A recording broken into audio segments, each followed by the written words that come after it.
Dans l'actualité de ce jeudi, résurgence du coronavirus, de nouvelles mesures restrictives comme le couvre-feu ne seront pas à exclure si les Sénégalais ne respectent pas les gestes barrières. Il faut respecter l'arrêté du ministère de l'Intérieur sur le port du masque notamment, ordonne Abdoulaye Diouf Sarr. Ce jeudi, 44 Covid+, dont 26 communautaires sont enregistrés. Trop faible, la production des cartes d'égalité des chances, selon la Fédération sénégalaise des associations de personnes vivant avec un handicap. Toutes les demandes ne sont pas satisfaites, annonce faite à l'occasion de la Journée internationale des personnes handicapées célébrée aujourd'hui. Les détails dans cette édition. Et puis un mort et 3 blessés graves dans un accident à Sédhiou. Le drame est survenu suite à un dérapage d'un véhicule qui transportait des élèves.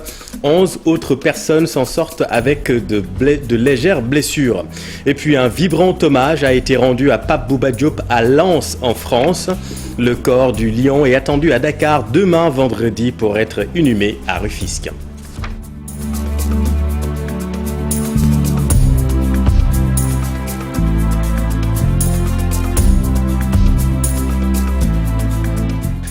Des mesures plus sévères si les Sénégalais ne respectent pas les gestes barrières. Voilà ce qui nous attend face au renouveau, face au rebond épidémique. Le gouvernement n'exclut pas de recourir à nouveau au couvre-feu selon le ministre de la Santé et de l'Action sociale.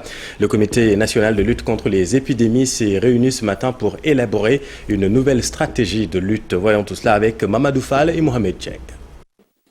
L'évolution de la pandémie ces derniers jours inquiète les autorités sanitaires. Pour la freiner, le ministre de la Santé Abdoulaye Diouf Sarr et le Comité national de gestion de lutte contre la Covid-19 exigent le respect strict de l'arrêté du ministère de l'Intérieur en cours jusqu'au 5 janvier. Il faut absolument le strict respect de l'arrêté du ministère de l'Intérieur sur les mesures barrières.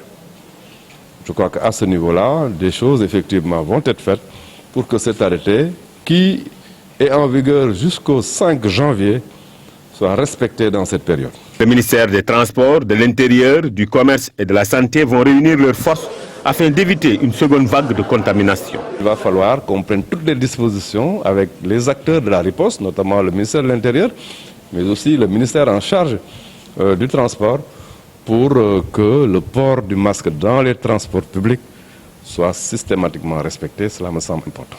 Abdoulaye Diouf Sarr estimait qu'il ne sera pas exclu d'user de méthodes fortes telles que le couvre-feu si la situation ne cesse de grimper. Effectivement, qu'il faut prendre toutes les dispositions et que les Sénégalais, de par le respect déjà des arrêtés du ministère de l'Intérieur, ont les moyens de ne pas effectivement en arriver là. Il faut absolument que nous tous, qu'on respecte ces mesures barrières, qu'on respecte ces précautions pour ne pas en arriver là. Mais s'il faut en arriver là pour sauver les Sénégalais, on va en arriver là. La Covid-19 s'étend de plus en plus ces derniers jours au Sénégal. La preuve, les cas positifs qui augmentent. Nous comptons aujourd'hui 44 cas positifs et 7 réanimations. Une situation qui peut bien inquiéter plus d'un. Merci Mamadou. Et concernant le vaccin contre le coronavirus, sachez qu'un sommet se tient aujourd'hui et demain vendredi. Dans un format virtuel, 140 chefs d'État vont faire le point sur une stratégie collective pour contrer le coronavirus. La demande est supérieure à l'offre, 61 143 pour une cible comprise entre 1 et 3 millions de personnes. Le rythme de production des cartes d'égalité des chances est trop faible selon la Fédération sénégalaise des associations de personnes handicapées. Maïmouna Ndiaye, Diafaraba. 5 ans après sa création, l'effectivité de la carte d'égalité des chances pose problème. La Fédération sénégalaise des associations de personnes handicapées déplore les lenteurs notées dans la production et la livraison. De 2015 à 2020, on n'a distribué que 61 143 cartes sur une cible estimée entre 1 million et 3 millions de personnes. Alors, en 5 ans, on produit 60 000 cartes. Quand est-ce qu'on va atteindre la cible, même de 1 million de personnes? On ne le sait pas. C'est pourquoi la fédération, qui est une force de proposition aussi, a proposé que la carte soit érigée en programme national de la carte d'égalité des chances, pour qu'on puisse le doter de moyens logistiques, de moyens humains, de moyens techniques et de moyens financiers, pour permettre à tous les services techniques de l'État de pouvoir enrôler les personnes handicapées où qu'elles se trouvent au Sénégal. Toujours pour une meilleure prise en compte, Yatma Fall et ses camarades rappellent et précisent les priorités. Les difficultés liées à l'accès à la santé, aux services de réadaptation et à l'appareillage. Parce que pour penser, inclure ou intégrer une personne handicapée, il faut d'abord l'aider à s'appareiller, c'est-à-dire à pouvoir tenir debout. Or, l'appareillage, c'est encore inaccessible pour les personnes handicapées. Deuxième problème prioritaire, c'est les difficultés liées à l'accès à l'éducation et à la formation. Ensuite, troisième problème prioritaire, c'est les problèmes liés à l'insertion et à l'emploi. Dernier problème, l'aménagement du cadre de vie général. L'État, pour sa part, reconnaît tous ces manquements et promet de rectifier ses politiques destinées aux personnes vivant avec un handicap. Je pense que nous devons renforcer ces cartes et l'État, à travers le ministère de la Santé et à travers d'autres secteurs, est véritablement dans la dynamique de faire des efforts supplémentaires pour renforcer davantage le nombre de cartes d'égalité des chances. En attendant la tenue du Conseil ministériel sur le handicap, cette frange de la population demande plus d'attention de la part de l'État pour un meilleur épanouissement. Et à Kolda, les personnes handicapées veulent bénéficier des financements de la DER. Elles réclament également une insertion plus facile dans la fonction publique. Boubacar Baldé, leur porte-parole avec notre équipe à Kolda. Si nous prenons le dossier de la DER, il devait y avoir une marge spéciale qu'on devait attribuer aux personnes handicapées. Au niveau des recrutements, les personnes handicapées veulent être recrutées, les handicapés diplômés veulent être recrutés dans la fonction publique. Beaucoup sont faits inscrits dans la fonction publique. Au niveau de la fonction publique locale, il y a eu des recrutements qui ont été faits, mais ils n'ont pas pensé à la fédération des personnes handicapées. Notre école entreprise qui est là mérite d'être appuyée sur le plan logistique. Notre objectif actuellement, c'est de mettre en place une coopérative agricole, parce que beaucoup de handicapés sont dans l'agriculture. Par rapport aux cartes d'égalité des chances, Kolda a plus de dépôts de cartes d'égalité des chances, mais Kolda a moins de bénéficiaires de plus de sécurité sociale dans ce pays. Et nous voudrons que ça change. C'est dans ce sens que nous demandons à l'État du Sénégal, on a besoin d'un fonds d'appui aux programmes et projets des personnes handicapées au niveau de chaque département. C'est prévu par la loi de protection sociale. Encore un accident, cette fois à Sédhiou. Un véhicule transportant des élèves s'est renversé sur le bitume. Le drame a fait 1 mort et 3 blessés graves. Le chauffeur aurait perdu le contrôle de la voiture. Suivant là-dessus le commandant Modou Gueye qui a dirigé les secours avec notre équipe à Sédhiou. Man le lieutenant Modou Gueye, commandant sapeur-pompier bu Sédhiou. Voilà, tey suba dañu alerté pour un accident boo xamante ni benn camion moo doon transporter suuf en même temps di transporter ay élèves di leen yóbbu. Le commandant Modou Gueye qui s'exprimait en Wolof. Restons dans le sud où le général Jean-Baptiste Tine annonce une réorganisation des troupes en visite dans la région naturelle de la Casamance. Il a annoncé plus de gendarmes au mètre carré, un renforcement du dispositif donc. Le voici avec notre équipe à Ziguinchor. C'est aussi le lieu pour moi de faire des annonces. Ces annonces vont dans le sens de la départementalisation de notre organisation. La région sud, celle de Ziguinchor, va être amputée de sa partie de Kolda avec la création d'une légion basée à Kolda.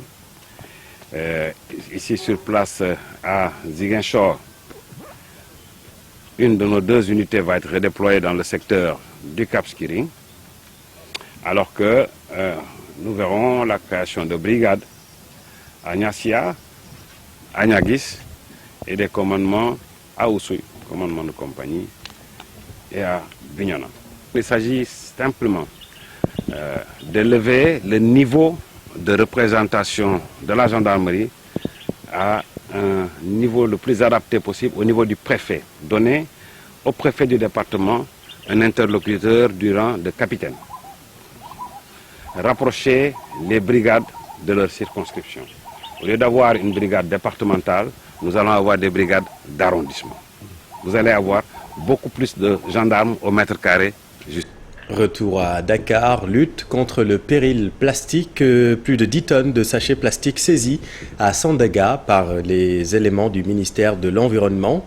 Les récalcitrants ont été arrêtés et déférés au parquet. Le ministre de l'Environnement en profite pour mettre en garde contre les commerçants qui refusent d'arrêter l'illustration des sachets plastiques. La loi sera respectée selon Abdou Karim Sall avec notre équipe dans la banlieue de Dakar.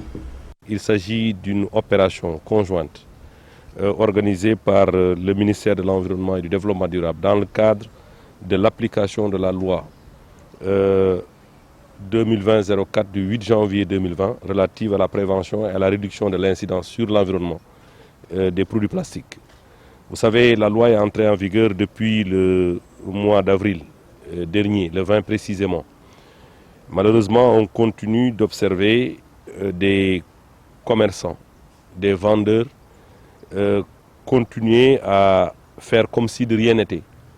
C'est la raison pour laquelle j'avais annoncé il y a de cela quelques jours que nous allons maintenant passer à la vitesse supérieure en mobilisant tout ce dont nous disposons comme moyens pour venir à bout des récalcitrants. Les contrevenants, certains qui ont été appréhendés il y a de cela quelques jours, ont été déférés. Nous venons de saisir aujourd'hui une quantité importante de sachets plastiques aux alentours de 15 tonnes. Ça veut dire que la machine est déjà huilée et nous ferons en sorte que la volonté du chef de l'État, le président de la République, soit respectée. Nous continuerons à faire des descentes, à faire des contrôles à tous les niveaux. L'actualité, c'est aussi ce rapport sur les effets des inondations. 22 000 personnes ont été impactées cette année et 10 millions de mètres cubes d'eau pompés par les éléments des sapeurs-pompiers. C'est ce qui ressort de cette rencontre entre les acteurs de lutte contre le risque d'inondation. Abdoulaye Noba, le directeur de la protection civile, estime qu'il faut revoir la cartographie des bouches d'incendie. Selon lui, les marchés doivent respecter la loi en matière d'occupation de l'espace. La direction de la protection civile et le PNUD ont tenu un atelier de retour d'expérience sur la réponse aux inondations. Compte rendu d'Issa Prera et Tierno Laurent Mendy.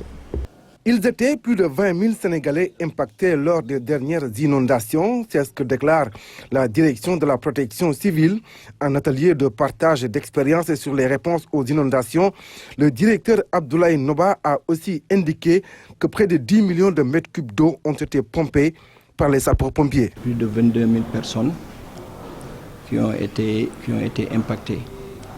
Et ces personnes, pour la plupart, ont été relevées au niveau des régions de Dakar et de Saint-Louis.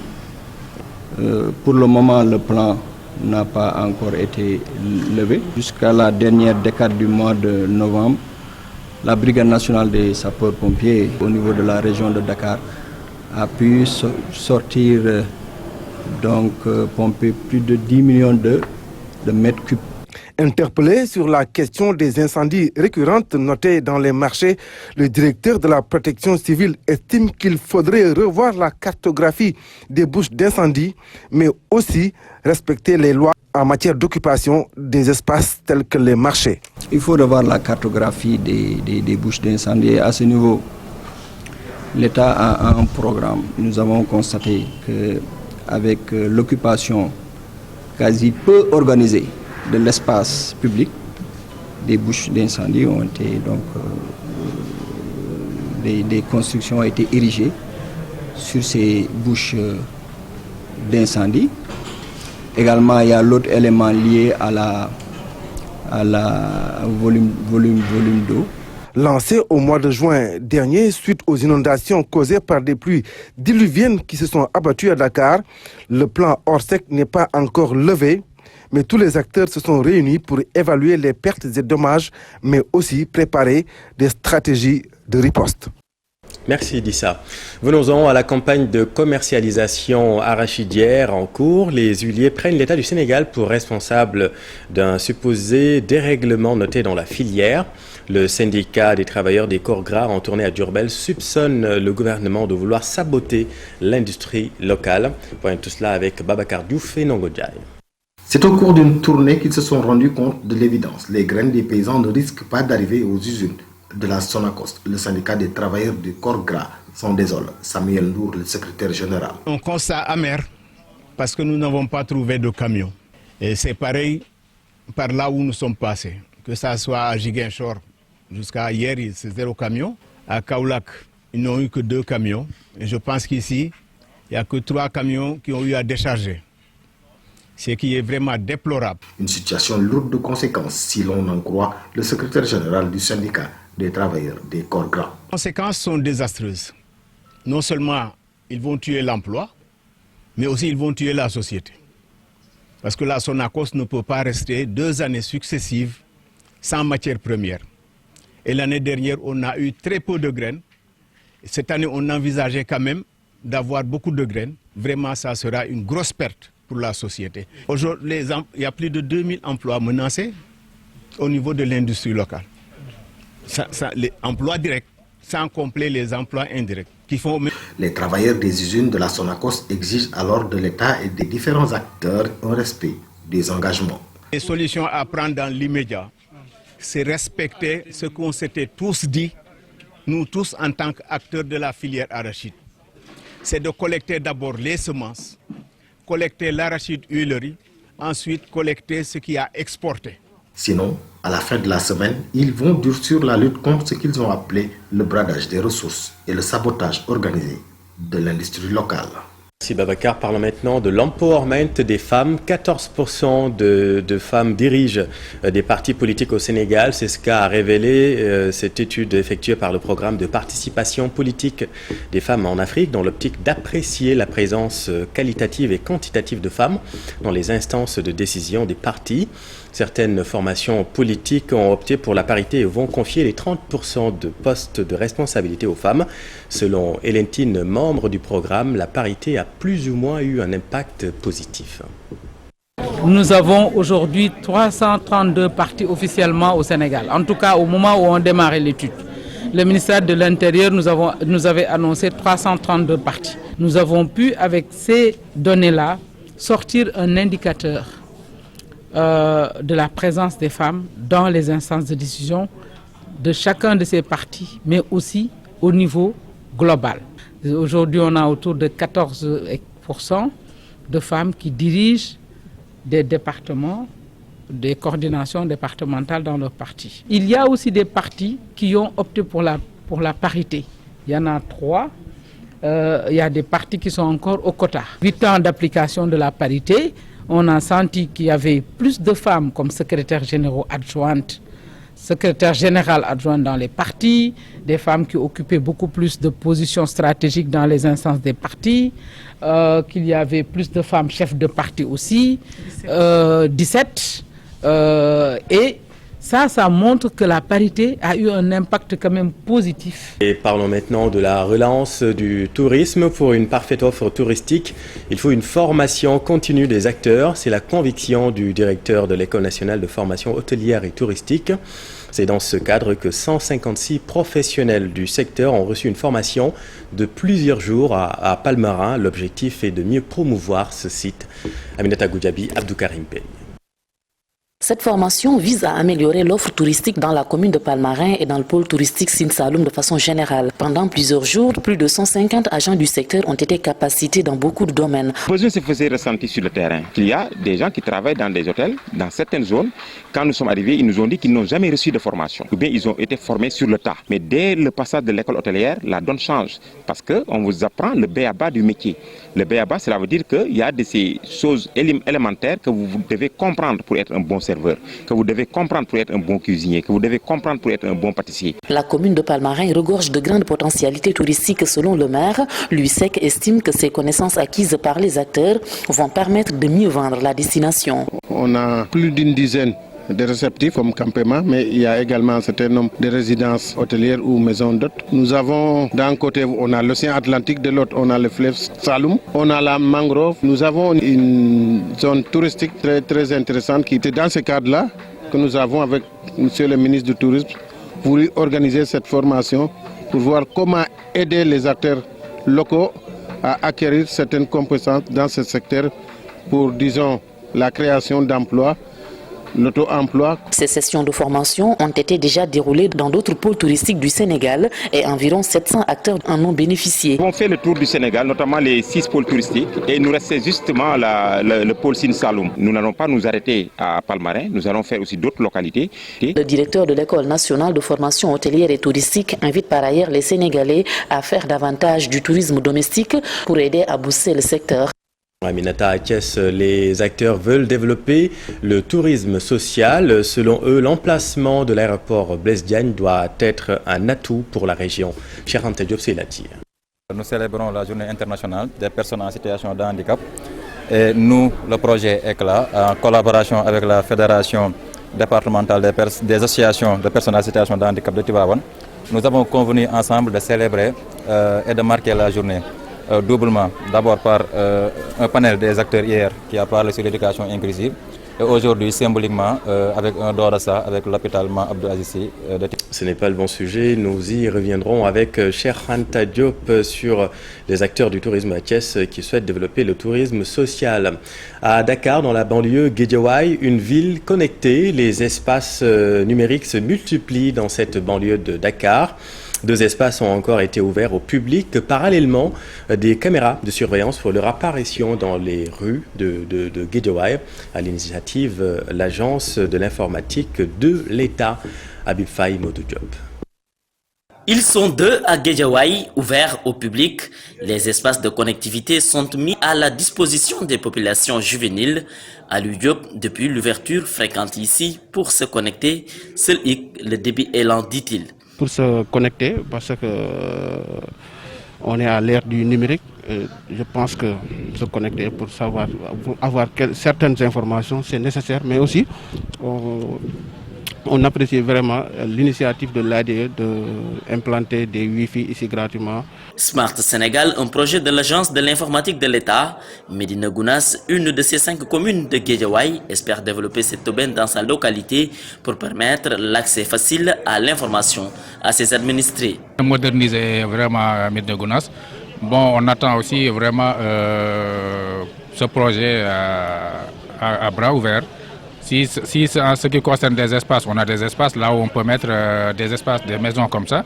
Si aussi c'est l'Internet, aussi les jeunes sont là-bas, vraiment on a besoin parce que Médina Gounass est peu connecté.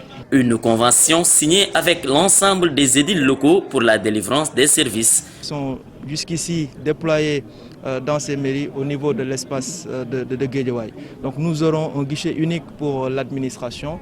Vraiment nous allons permettre à chaque habitant qui vient dans cet espace d'avoir accès à l'ensemble des services de l'administration. Sur ce, le maire de la ville invite les collectivités locales du département à l'union. Travailler ensemble aux côtés de l'ADIE pour faire en sorte que ce bijou qui nous est offert et qui est offert aux populations, juvéniles notamment, donc à assurer le service d'entretien. Après les établissements scolaires, l'ADIE entame ses projets pour améliorer la sécurité publique et lutter contre l'enclavement numérique. 46 caméras sont installées dans le département de Guédiawaye. Merci Habib. Alors maintenant, dans le nord, le Dandemayo aura bientôt une route longue de 250 km. La révélation est du député Farbangom et maire de Agnam. Selon lui, le lancement des travaux sera bientôt effectué par le président de la République, Farbangom, avec Mamadou Fall et Yaya Diallo. Le processus désenclavement de Dandemayo est irréversible. Car, après le bureau de poste de Dandemayo, aura ces 2 encore lycées en 2021.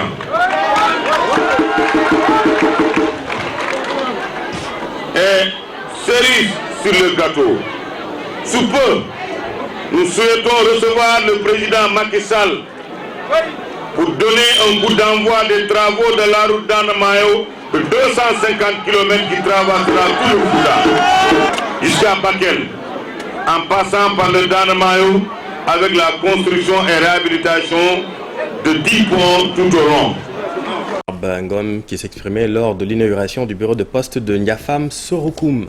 Et puis sur l'international, la France pleure. VGE, Valéry Giscard d'Estaing, ancien président de la République de la France de 1974 à 1981, décédé des suites de la Covid-19. Le nom de Giscard évoque plein de souvenirs à Saint-Louis du Sénégal, ancienne capitale de l'Afrique occidentale française. Regardez ce reportage au Seynou Diop, Pabib Sek. Valéry Giscard d'Estaing, ancien président français, est décédé hier. À Saint-Louis, les témoignages sont unanimes. Il était très engagé pour l'Europe. On le connaissait surtout pour son engagement dans toutes les questions européennes, puisque c'était un Européen convaincu. Mais il y a beaucoup de choses qui sont dites, qui ont été dites sur lui. Il était très connu puisqu'il était président très jeune. Djibril Mbodj, professeur à la retraite, se rappelle de Valéry Giscard d'Estaing qui avait dirigé la France de 1974 à 1981. Selon lui, il a marqué sa jeunesse. Ce que je retiens du président Valéry Giscard d'Estaing, c'était un grand monsieur. Jamais un écart de langage. Je ne l'ai jamais vu dire des insanités. C'était un homme courtois, protocolaire, un professionnel dans l'art de communiquer. Donc c'est ça que je retiens et élève. Donc il représentait pour nous un modèle. Pour le directeur de l'Institut français, Marc Monsalier, et le professeur Djibril Mbodj, Valéry Giscard d'Estaing a une longue histoire avec l'Afrique. Oui, bien sûr, ça on le sait. Et il y a eu beaucoup de relations avec l'Afrique et là je crois qu'on a beaucoup d'anecdotes à raconter. Mais bon, je ne connais pas particulièrement, mais effectivement, oui. Voilà, c'est quelqu'un qui aimait beaucoup l'Afrique, qui a eu après de petites démêlés avec les diamants, avec Bokassa, mais ça ne lui enlève en rien sa grandeur et son honorabilité. Valéry Giscard d'Estaing était pour tous un Européen convaincu. Il était le plus jeune président français après Emmanuel Macron. Il est décédé à l'âge de 94 ans. Merci Ousseynou. Et puis la ville de Lens a rendu un vibrant hommage à Pape Bouba Diop. Beaucoup d'émotions et des témoignages unanimes sur les qualités humaines de l'ancien international sénégalais. Cher Sadibou Diarra avec les images de Challenge Sport. Pape Bouba Diop, honoré par la ville de Lens, l'ancien sociétaire du club local de 2002 à 2004, a reçu les hommages des habitants, de ses ex-coéquipiers et de la communauté sénégalaise. Le legs et la courtoisie du natif de Rufisque ont été encore magnifiés lors de la levée du corps. Les Sénégalais, petits comme grands, femmes comme hommes, tous partagent votre douleur, madame. Partagent la douleur de sa famille et de ses enfants. Vous pleurez? Oui, mais nous pleurons avec vous. Vous avez le cœur brisé, nos cœurs sont brisés.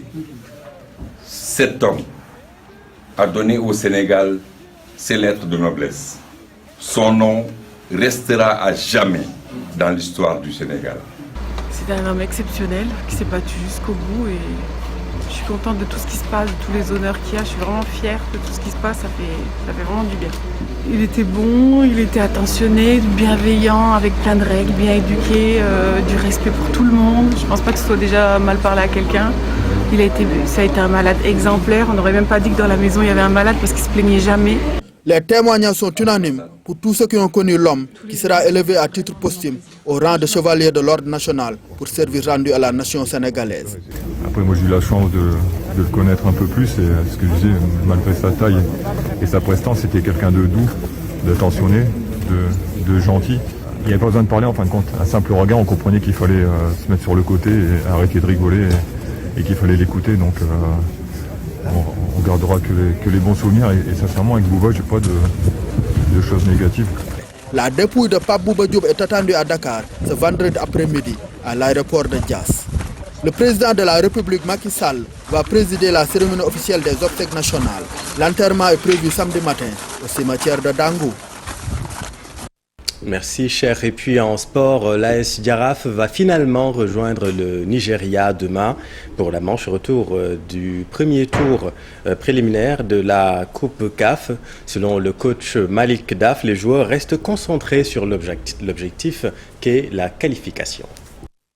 la vie, il faut s'adapter. En tout cas, on est conscient que si ce n'était pas ce moment ou cette période de Covid où il y avait une pandémie, tout ça n'allait pas se passer comme ça. Donc maintenant, ce n'est pas un problème, il faut oublier ça vite. Il faut rester concentré dans l'objectif. L'objectif, c'est de se qualifier, faire un très bon voyage, aller décrocher cette qualification et revenir au Sénégal. On va aller là-bas pour essayer de marquer un but matinal. Parce que je pense que si nous marquons un but, ça va libérer l'équipe et je pense que le match va être très ouvert. Donc je pense qu'on ne doit pas aller là-bas pour défendre, avoir un bloc bas. Il faut faut pas qu'on le fasse. Il faut aller là-bas, attaquer, essayer de jouer, essayer de marquer le plus tôt possible, essayer d'être l'adversaire en difficulté dans son propre terrain. Moi, je pense que c'est ça le mot d'ordre, il n'y a pas autre chose.